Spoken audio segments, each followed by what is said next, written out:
At the heart of RL, there are only three characters: an agent, an environment, and a reward signal.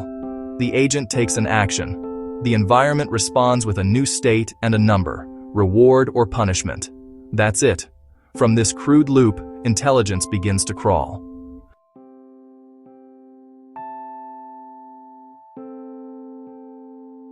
The second film turns from imagination to action.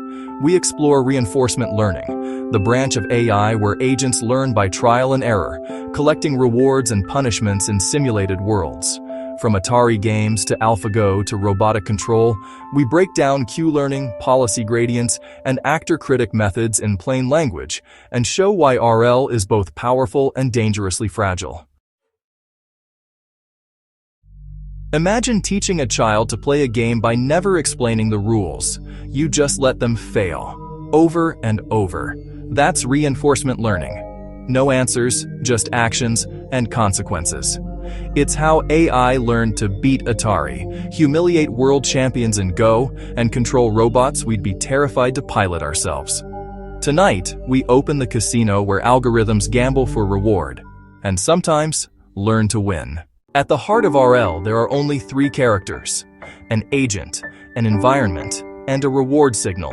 The agent takes an action. The environment responds with a new state and a number, reward or punishment. That's it. From this crude loop, intelligence begins to crawl.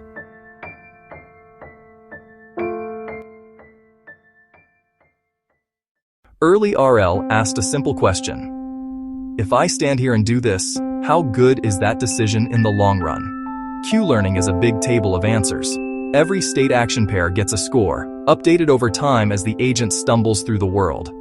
In Atari experiments, the agent had no idea what a score or enemy was.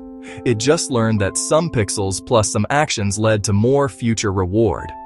That was enough to surpass human players.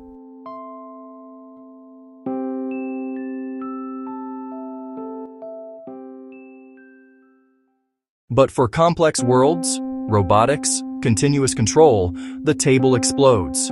You can't store a value for every possibility. Policy gradient methods cut out the middleman. Instead of learning values then deriving a policy, they directly learn the policy, a mapping from states to actions that maximizes long-term reward. Actor-critic architectures combine both ideas: an actor that chooses, a critic that judges. Together, they refine behavior like a nervous system with its own inner commentator.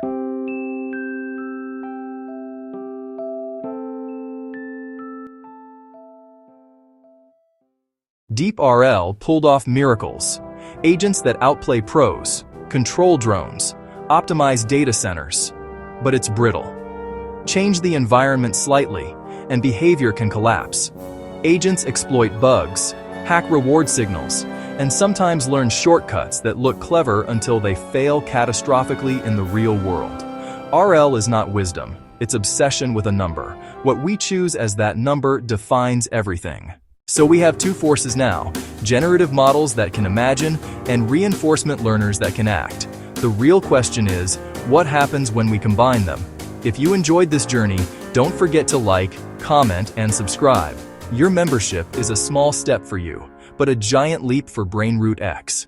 Every click helps us keep exploring the mysteries of science, history, and the human mind.